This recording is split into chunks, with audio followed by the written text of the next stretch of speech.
Bien, quiero que me preste atención a lo siguiente, porque de alguna manera toda esta información puede que se mantenga oculta. En cierto punto, hay que pensar que tal vez todo lo que parece, si es cierto en el sentido de que Elohim no es Dios, no es un Dios, digamos, entonces viene la pregunta, ¿por qué está oculto? ¿O realmente está oculto esto? ¿O a medias? ¿O estamos equivocados?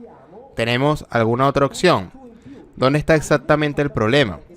Bueno, creo que este ocultamiento, porque las altas jerarquías saben, las otras jerarquías de la iglesia, obviamente, saben estas cosas, porque se entiende que si se dice, según nuestra tradición, si se dice que la Biblia no habla de Dios, pues muchas personas fracasan en todo porque no pueden o no quieren distinguir entre la posible realidad de la existencia de Dios y lo que está escrito en ese libro de lo que se habla sobre ese Dios, dado que ese libro fue tomado como base para hablar de Dios. Y ahora se vuelve difícil decirle a la gente, mira, nos equivocamos, digamos esto, el libro no habla de Dios, pero Dios existe. Porque la gente vincula la idea de Dios con la Biblia y en cambio necesitamos poder dividir las dos cosas. Necesitamos separar esas cosas porque si no, no nos irá bien. Entonces, quien tiene fe, siempre digo, no debe dejarse llevar por lo que digo, sino que debe de vivir su fe con absoluta tranquilidad. Porque no sé cuál es la verdad. Solo puedo decir lo que hay. Está escrito en un libro, pero no sé si ese libro contiene la verdad. Sí, ya hemos hablado de los cambios de la Biblia. Y algo que me interesa mucho, y estos textos gnósticos, sí se dice que eso en italiano, como dicen, exactamente porque tienen un poco, digamos que la información es diferente y no es exactamente lo que tenemos en la Biblia tradicional. Nos podemos preguntar entonces, ¿cuál es la otra historia detrás de estos textos? Entonces miren, con razón se dice o que hay diferentes, digamos, una mentalidad es diferente y el ambiente cultural es otra. Un lado está la parte donde describen la Biblia y otro lado está la parte de los textos gnósticos, que es el otro que es diferente. La Biblia nació dentro de una cultura típica semítica que es muy concreta, muy digamos material y que pretendía contar una historia, en particular la historia del pueblo de Israel. Los textos gnósticos están dentro de lo que llamamos la cultura helenística, es decir, la cultura condicionada por la filosofía griega y por tanto los textos gnósticos se basan en las elaboraciones filosóficas espiritistas contenidas precisamente en la cultura griega que llegó al Medio Oriente sustancialmente después de Alejandro Magno. Grande, es decir, en los últimos siglos antes de Cristo y que en ciertos aspectos también influyó en la Biblia, o mejor aún, influyó en la interpretación de la Biblia en el sentido de que los conceptos de la cultura griega, la filosofía griega, en particular el platonismo y el neoplatonismo, son todavía y se utiliza hoy en día para interpretar el Antiguo Testamento aquí. Por lo tanto, los textos gnósticos, es decir, aquellos que, como dice el propio término, gnosis, que significa conocimiento, contienen conocimiento. Se elaboran precisamente sobre la base de la filología, o mejor dicho, de la filosofía.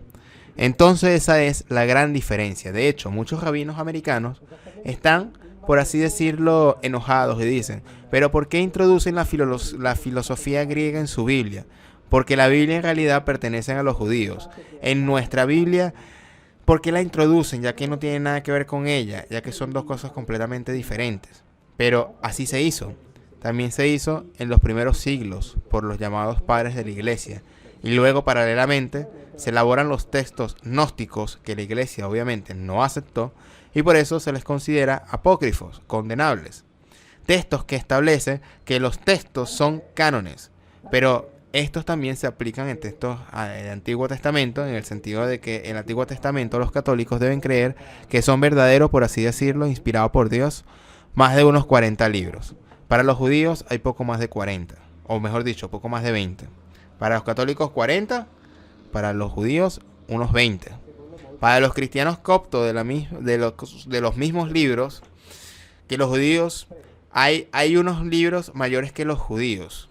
¿Ok? con respecto a estos mismos judíos, es decir, unos 20, 25, unos 30. Considérese verdadero ni para los judíos ni para los católicos. Los protestantes siguen el canon, es decir, los libros juzgados como verdaderos por los judíos. Y por eso decimos que las diversas religiones han establecido, cada una por su cuenta, qué libros se deben creer como verdaderos. También hay este tipo de historias en el Mahabharata.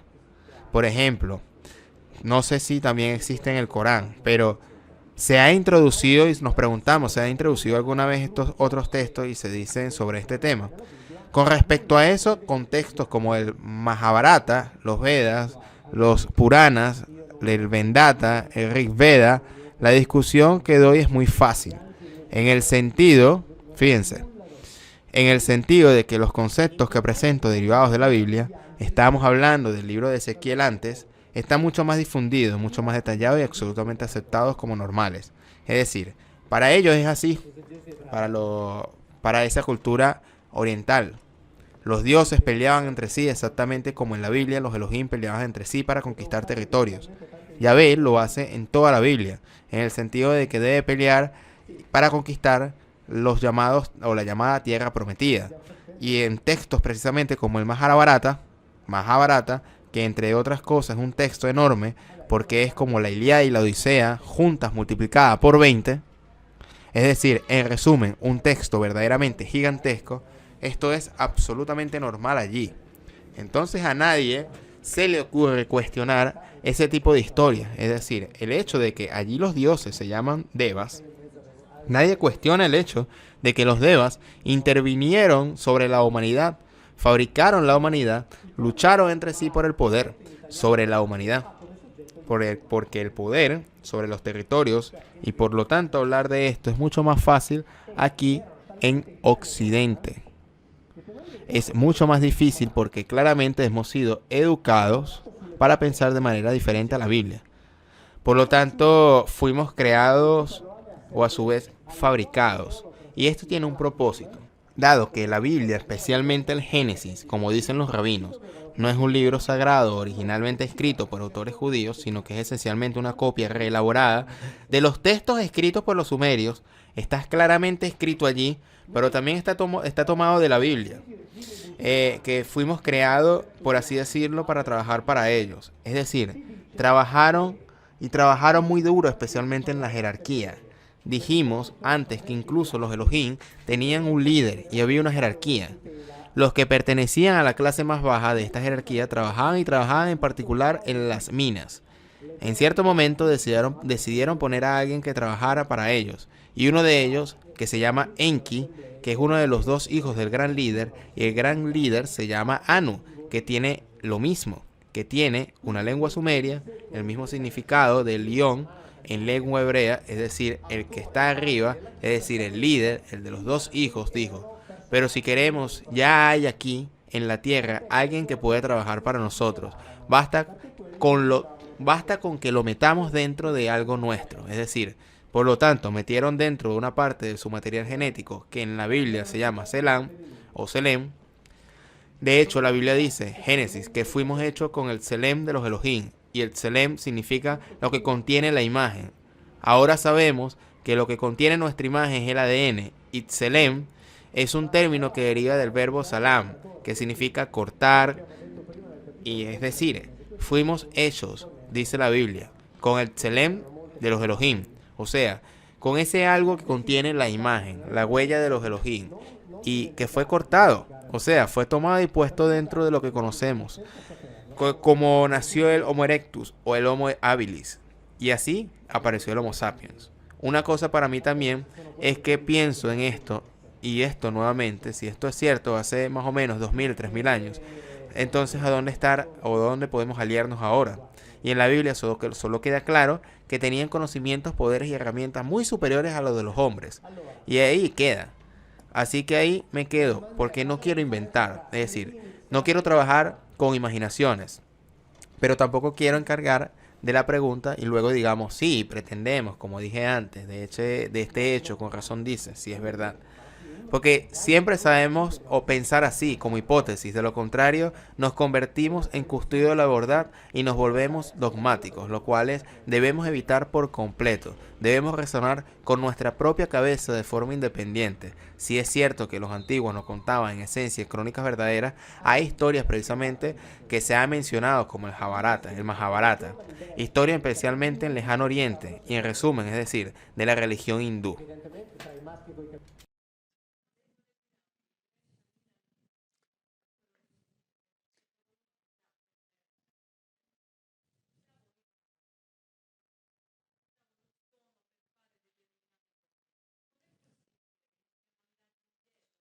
Podemos poner un pendrive, es posible.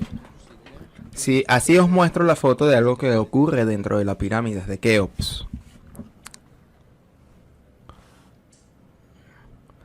Pero os la muestro dentro de la pirámide de Keops, porque hay otra cosa que no se dice. Todas las noches hay equipos de físicos que instalan máquinas. Por ejemplo, en marzo estaban allí, 2019, japoneses y australianos, y está aquí en la sala las personas que lo conoció porque dormían en el mismo hotel. Ellos todas las noches instalan máquinas y fotografían los fenómenos físicos que suceden dentro. Porque los fenómenos físicos que suceden allí adentro se aprovechan después, por ejemplo, para producir celdas solares con un rendimiento altísimo.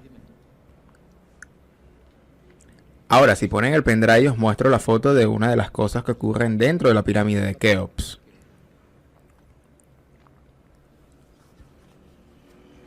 Pero porque hay que tener ganas de buscar. Y si uno dice, bueno, voy allí como si fuese a mí, si escucho lo que me dice el cura porque me conformo, es consolador. Tiene su lógica aparente, sobre todo lo tiene si no me hago preguntas. Y para mí está bien, tranquilo. Si en cambio yo observo y pienso que esa cosa no me parece realmente así, y voy a investigar, entonces me doy cuenta que no es precisamente así. Entonces en ese punto intenta detenerme. Pero mira a su alrededor. Mira a su alrededor. Es decir, hasta el miércoles se habla del partido que se jugó el domingo. Y a partir del jueves se habla del partido del próximo domingo. Pan y circo. ¿Cómo si? Todas las semanas hay partidos de fútbol. Es verdad, todas las semanas hay partidos de fútbol. Realmente somos rebaños. Cuando las religiones inventaron la figura del pastor, no es la que la inventaron por casualidad. El pastor es realmente el que le dice al rebaño, tú pastas aquí. Ok. Y las ovejas pastan allí, sin levantar la oveja. Después se dice, ah sí, bueno. Se dice que el buen pastor es el que defiende las ovejas del lobo. Pero, ¿desde cuándo? El pastor defiende las ovejas del lobo porque al esquilarlas, ordeñarlas y sacrificarlas debe hacerlo para él. Es decir, para la oveja no cambia nada. O la mata el lobo o la mata el pastor, o aquel que se la vendió al pastor. La tarea de nuestros pastores es la de ordeñarnos. Esto es un decaimiento, desintegración de las partículas subatómicas. Dentro de la pirámide de Keops, donde las partículas son aceleradas y después decaen en muones, etcétera, etcétera. Esta foto no está en ningún otro lugar. Es una fotografía vista y examinada por un físico del Instituto Max Planck de Múnich. Me dio la explicación verbal, me dará la explicación escrita, pero suceden estas cosas de aquí.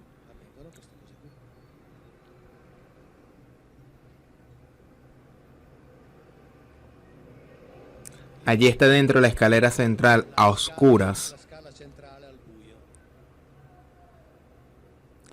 Pero cosas así la fotografían continuamente. Los físicos pasan las noches fotografiando estas cosas. Sí, son decaimientos de partículas subatómicas que cuando entran a la pirámide se aceleran. Por tanto, las tres pirámides de Giza, no todas las pirámides, Las pirámides de Giza, en particular la de Keops, son centros de producción y acumulación de energía.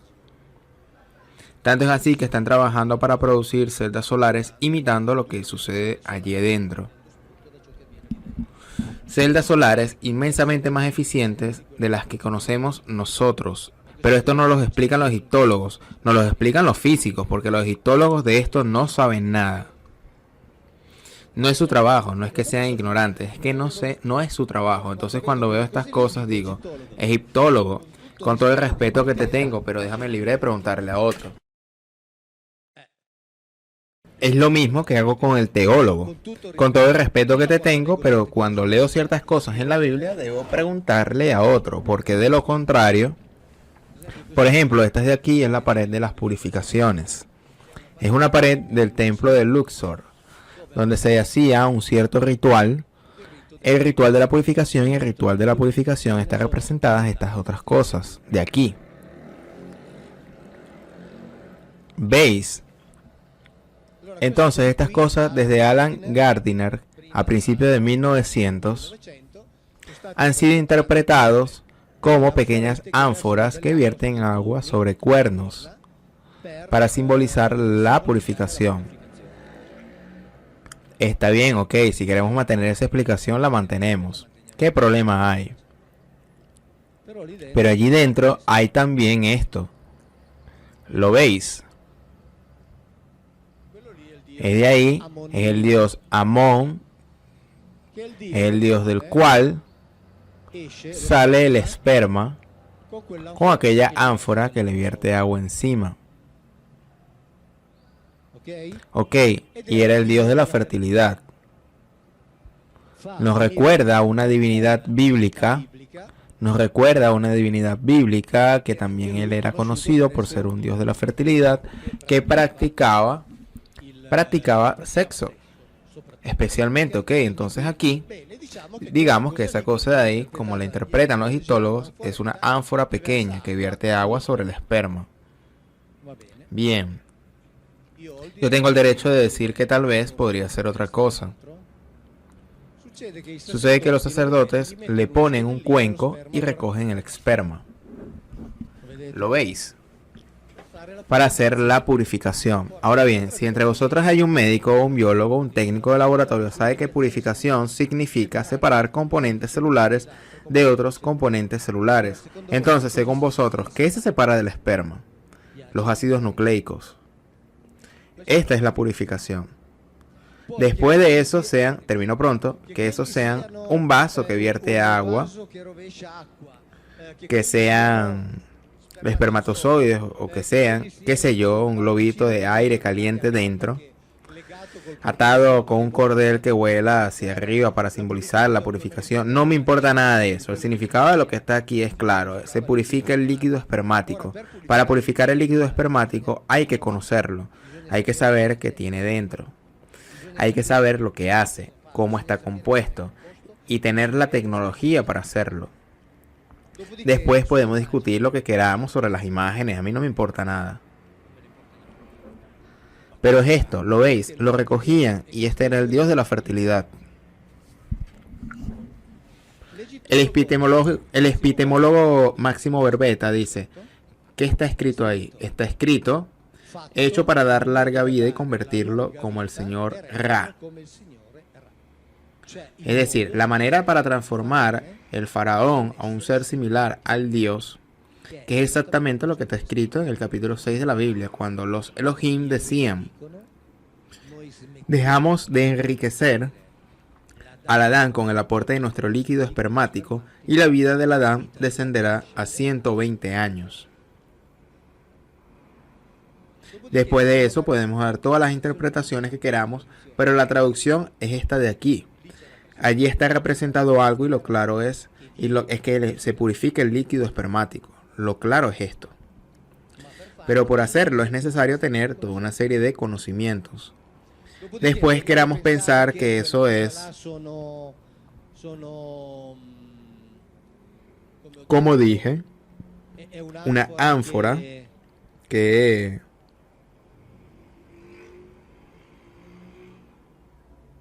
Esta es una ánfora que vierte agua sobre un cuenco. A mí me parece igual a aquella. A mí me parece. Un egiptólogo, no, está bien, cada uno es libre de. Mirad la forma de este espermatozoide y la forma de esto. Después de cada una de las interpretaciones, faltarían más, así como decía antes.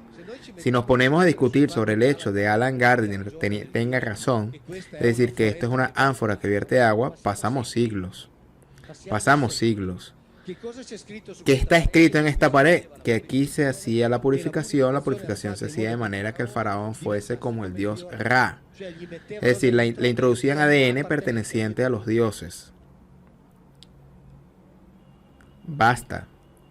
Todo lo demás discutámoslo cuanto. Es más, ni siquiera pierdo un minuto discutiendo. Así como...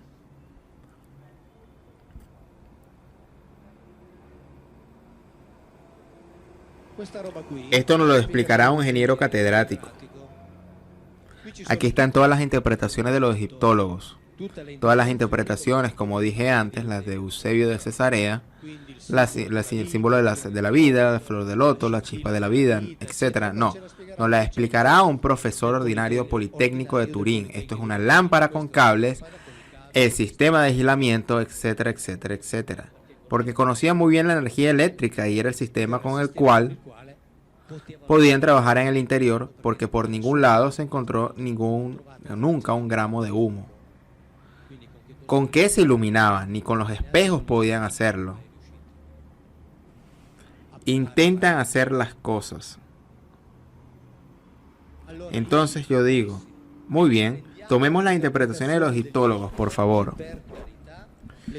Las tenemos a su debida consideración, pero yo frente a una imagen así, donde entre otras cosas hay ahora, no está toda porque las dos son opuestas, está incluso el faraón con 2 cuchillos en la mano, que significa claramente situación de peligro. Significa, atención, las cosas que ocurren aquí dentro son peligrosas. Yo creo que tengo el derecho de preguntarles a otros, nada más. En cambio, a menudo esto se ve, cuestiona como decir, no, tú no debes preguntar solamente a los... No, yo pregunto a los egiptólogos, no necesito preguntar porque sé muy bien lo que explican los egiptólogos sobre esto. Pero como no me convence, pregunto también a otros. Y después veré lo que me dice el otro, pero es algo que se me debe de conceder para yo hacer. Esta es la imagen que vimos antes, ahora la veis ampliada. Esa cosa de ahí, la abertura del manto en el medio era como la abertura de una coraza. Alrededor de la abertura había un dobladillo para que no se rasgase. El manto se pone por la cabeza, parece una coraza y la abertura estaba reforzada de manera que no se rasgase. Estos nos lo dice la Biblia, entraban en aquellos sitios y la Biblia nos da elementos adicionales que aquí no hay. Nos dice, por ejemplo, que el manto tenía debajo toda una serie de campanillas que, dice la Biblia, las campanillas sonarán y el sacerdote no morirá. Éxodo. Y el sacerdote no morirá. Lo que significa que 2 cosas. O Dios le gustaba escuchar las campanillas, o no las escuchaba, mataba al sacerdote. O si no las escuchaba, mataba al sacerdote. Y las campanillas tenían una función específica. Sabemos que hay instrumentos que pueden reaccionar a campos electromagnéticos y ponerse a vibrar. Entonces, si suena significa que están entrando en un campo electromagnético. Y como nos cuentan ciertos relatos hebreos, las campanillas servían para que los que estaban afuera entendiesen. Si las escuchaban, de los que estaban dentro se estaban moviendo y por lo tanto estaba vivo. Si ya no las escuchaban, esta de aquí estaba atado con una cuerda, lo sacaban fuera inmediatamente porque significaba que había sucedido algo muy grave. Es decir, estas cosas tienen una explicación lógica y concreta. Porque si alguien me dice, no, pero simbólicamente, porque Dios quería. Yo digo, muy bien, mira, no refuto nada, pero no me convence, quiero la explicación de otro, nada más. No me convence, quiero la explicación de otro nada más y creo que tengo el derecho de poder pedirla. El derecho de poder pedirla. De modo que, según dicen ahora los que están horrorizados, pues yo seré sacerdote hasta en el infierno. Pero como no hay infierno, pues no hay problema, se queda uno tan tranquilo. ¿Cómo que no hay infierno? No, hombre, eso es una de las cosas terribles que tiene el cristianismo en cuanto a enjuiciar el más allá. Es de las peores religiones que hay, porque eso, el infierno del cristianismo es terrible. es aterrador. Y yo aprovecho aquí la ocasión para quitarle el miedo a la gente. Esos infiernos de más allá y fuegos y paraísos son calumnias que le han levantado a Dios, los teólogos. ¿Entiendes? Un Dios que nos dicen que es Padre no puede tener semejante tortura. Eso es un absurdo en el cual yo creí mucho tiempo, porque yo fui un fanatiquito durante muchos años, nací en eso y tardé 40 años en sacudirme eso y en rebelarme contra semejantes absurdeces, de modo que yo en este caso estoy defendiendo la bondad de Dios. Dios no tiene infiernos. Bueno, podremos estar de acuerdo en que no hay infierno tal y como se le concibe a la gente en las llamas y torturada de esa manera tan concreta, ¿no? Así. Sí, con fuego y un demonio metiéndote pinchazos. Pero el infierno existe de otra manera, es la ausencia de Dios, como el cielo es la gloria de Dios, disfrutar de la gloria de Dios. Y el Dios purificante es el purgatorio, ¿no? Bueno, el purgatorio es, como dicen, en algunos países dicen el purgatorio, ¿verdad? Porque en lugar de pulgas. Nada, son todo cosas que la mente humana ha ido haciendo, porque tú te sales del cristianismo y te vas a otras religiones y siempre la gente ante el más allá, la pobre mente humana empieza a fabular, a inventar, ¿verdad? Y de las invenciones que hemos tenido aquí es el purgatorio, que es una doctrina que muchos cristianos no aceptan. Por ejemplo, los protestantes no aceptan semejante cosa. Ahora, que hay infiernos, ¿cómo no vale? Este planeta es un infierno, como nos lo han puesto todos los grandes políticos y los grandes militares y los grandes locos que dirigen este mundo. Este planeta es un infierno, dejando aparte del infierno en que viven muchos, la mayor parte de los seres humanos, en el más allá. Yo estoy seguro que hay gente que merece algún tipo de infierno, no un infierno como el del que hablábamos, sino que los hagan reencarnar, que ahora está de moda la reencarnación. Hazlo reencarnar en Etiopía para que te mueras de hambre, tú que mataste de hambre a otros, etcétera, etcétera. ¿Qué hay en el más allá? No lo sé.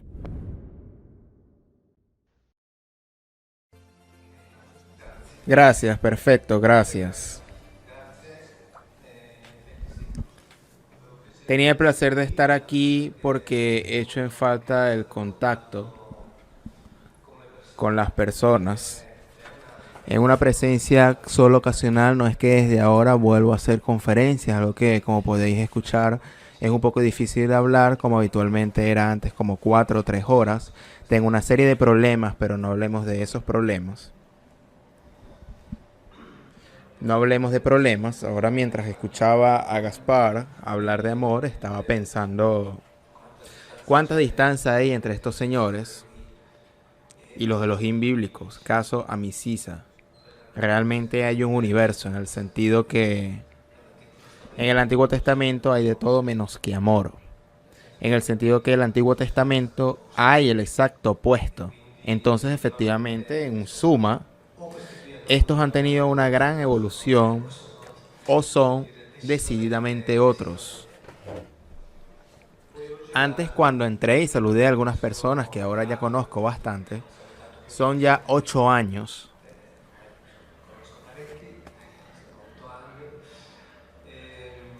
Una persona me dijo: oye, cuando hablas de un cierto tema me preocupo un poquito por ti. Entonces, no sé si podrías evitar. Le dije: mira, que tengo la intención precisamente de hablar de eso hoy. De hecho, lo mencionaré un poquito. Otra persona me dijo: ¿sabes que los que están buscando el famoso planeta 9, el planeta X, lo están buscando en cierta zona del cielo? Y le he dicho: mire, ¿por dónde? He traído algo. Pues esta tarde quería mencionar esa zona del cielo. Fue, no sé cómo decir, pura casualidad. Encuentro 2 personas y ambas me hablan de un tema, ambos. Así que digamos que uno en particular es una reflexión. Sabéis que yo hago reflexiones de mentecato y me gustan. No hago las reflexiones de un docto, porque los razonamientos del docto son muy difíciles para mí. Casi prefiero hacerlo más simple, hacer aquellos razonamientos con los cuales nos entendemos. Entonces, en vez de traer el sólido maletín y los sólidos libros, he traído solamente algunos folios. Os quiero leer, pues no están escritos por mí, sino que vienen de ambientes bastante importantes. El hecho de que yo no esté haciendo ahora actividades públicas y que no esté tampoco en las redes en 2018 no significa que el trabajo esté parado, en el sentido que en este momento hay muchos proyectos en curso, es decir, en curso en el sentido de que se están llevando a cabo. Hay un proyecto con uno que pertenece a las fuerzas de seguridad, policía, guardia civil, carabineros. Estamos estudiando toda una serie de cosas relativas al norte de Europa, siempre relacionadas con la Biblia. Es algo que, en fin, están saliendo cosas que con una licencia en leyes se están examinando algunos miles de documentos judíos, de los cuales se extraerá el posible nuevo conocimiento de la historia que nos contaron, siempre partiendo de la Biblia. Pero en referencia con la historia moderna, por moderna quiero decir de los últimos siglos, con un archivista bibliotecario gran experto de lengua y literatura de latín y griego, estamos trabajando en otra dirección. Y con un conde alemán, grandísimo experto en lengua, mucho más antiguo del latín y del griego. Estamos trabajando en otra dirección, por lo tanto las cosas están saliendo adelante. Pietro Uffa está siguiendo por la vía que ha sido abierta. Hoy estaba, por ejemplo, el colega Ragusa, que esperaba poder conocer un colega suyo, no mío obviamente. Esperaba conocerlo, pero no fue posible. Habrá otra ocasión. Así que las cosas están avanzando. Hay algunas curiosidades. No sé si aquí hoy se mencionó lo que dijo la doctora Bárbara Negri, que es la responsable UNITA Explorazione Observazionale del Universo de la Agencia Espacial Italiana, de la observación del universo de la Agencia Espacial Italiana, y ha dicho: en la cadena TV 2000, que es el canal de la Conferencia Episcopal Italiana, ha dicho que nosotros, es decir, nosotros entendidos como humanidad, podríamos ser el futuro de un experimento de formación de vida, es decir, un experimento hecho por alguien, alguna civilización superior, podría haber implantado en la Tierra el experimento hombre. En el libro que saldrá en noviembre, imagino, creo que he tenido tiempo de entregarlo en junio, que saldrá en noviembre, se titula Las puertas de los Elohim. Con el doctor Barbeta hemos examinado literatura hebrea extrabíblica, literatura rabínica y relatos egipcios, que nos hablan de las posibles zonas del cielo de las cuales ellos habrían eventualmente venido. Ya sabéis que yo siempre hago como si fuera verdad, por lo tanto no es un problema cuando se finge que no hay problema. Se puede incluso fingir que Pinocho es real, ¿no? Después, aunque haya ginecólogos, que no puede suceder porque son personas inteligentes, que salen y dicen, ¿cómo puedes fingir que Pinocho sea real? Todos sabemos que cómo nacen los niños. Pero a mí, aparte que yo no lo creo, no me interesa. Yo hago como si Pinocho es real en el momento en que lo declaro honestamente y se acabó. Quien quiere escuchar lo que tengo que decir, lo escucha. Quien no quiere escucharlo, no las escucha. No hay absolutamente ningún problema. Y una de las curiosidades que quería contar en esta es esta. Es de septiembre del 2018. Encontraréis en internet, ha sido publicada por Rai News, donde se dice que sabéis aquellos de vosotros que conocen toda la saga de Star Trek. Sabéis que el Dr. Spock era del planeta Vulcano. Bien, la noticia que fue publicada es que el planeta Vulcano, obviamente, si está allá arriba, no se llamará así, pero existe de verdad. Existe en la constelación que gira en torno a la estrella 40 Eridani A. Lo interesante es que los guionistas de Star Trek lo situaron allí hace 30 años. Solo que lo han conocido solamente ahora. Por lo tanto, los guionistas de Star Trek sabían mucho más. Esta es otra de mis convicciones, que la ciencia ficción no es fantasía presentada a la ciencia, sino que es un sistema a través del cual nos dicen cosas que ya se conocen. Nos lo dicen de una forma que sea para nosotros aceptable. para quien lo quiere aceptar dice, ah, sí, podría ser verdad. Otros dicen, no, es pura fantasía, ¿a quién le importa? Como toda la tecnología que tenía Star Trek hace 30, 40 años, ya la tenemos toda ahora. Toda. Sabéis que también el teletransporte ya ha sido experimentado y para los rusos entre el 2050 el teletransporte será entre comillas normalidad. Esto responde también a todos los que nos dicen, bueno, fijamos que existen los extraterrestres, pero aunque fuese verdad, a la velocidad en que nosotros nos podemos mover o en todo caso la tecnología se pueda mover, no tendremos ninguna posibilidad de contacto y esto es realmente una estrechez mental que es absolutamente inaceptable. Porque quiero decir, realmente quedarse en una mentalidad que es todo menos científica, pensamos al tipo de tecnología que podría tener nuestra civilización simplemente dentro de 500 años. No digo dentro de 1.000.000 de años. Dentro de 500 años no podemos ni siquiera imaginarlo. Así que el hecho que ciertos lugares en el espacio pueden ser alcanzados a un lugar para nosotros inimaginable es absolutamente ya posible. Y los jóvenes, quiero decir, los que ahora son los chicos adolescentes, seguramente lo verán. Lo verán, por lo tanto, para ellos ya no será ciencia ficción, será ya la normalidad. Así que hay que tener la mente abierta a estas cosas, así como hay que tener la mente abierta sobre lo que está escrito en el libro Resi Humani. Me alegra mucho que haya científicos con la S mayúscula, científicos, porque lo que no tienen la mente abierta no son científicos, son cientificistas. Son los dogmáticos de la ciencia, son contra la ciencia, porque la ciencia no puede ser dogmática. Por definición, por suerte están los Pietro Buffa, por suerte están los colegas como Ragusa, y entre otros, que están abiertos a la posibilidad y permaneciendo abiertos a las posibilidades se pueden obtener un montón de respuestas.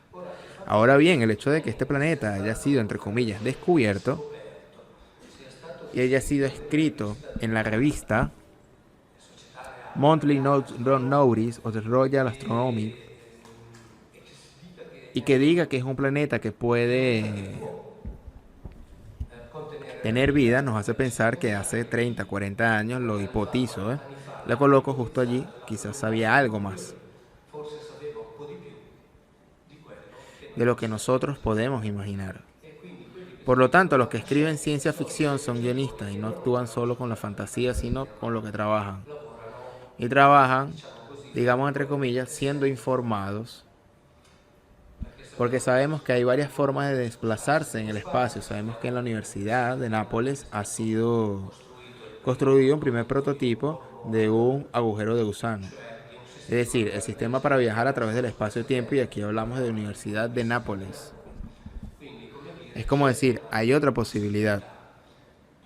Por lo que es inteligente y por lo menos de sentido común, mantener la mente abierta, por lo que es inteligente hacer eso. Y pensar que cuando nosotros nos encontramos frente a preguntas a las cuales creemos no tener respuestas, es suficiente a veces que miremos atrás y que fijamos que sean verdad las respuestas que nos dieron los antiguos y tenemos las respuestas. Es decir, cuando yo escucho ciertos científicos, leo, sé los nombres y apellidos, pero como no me gusta ir a lo personal, no me interesa. Probablemente no sabremos nunca, dicen. Pienso en los Pietro Buffa, etcétera, que dicen, tal vez haya la posibilidad de saber. Ok.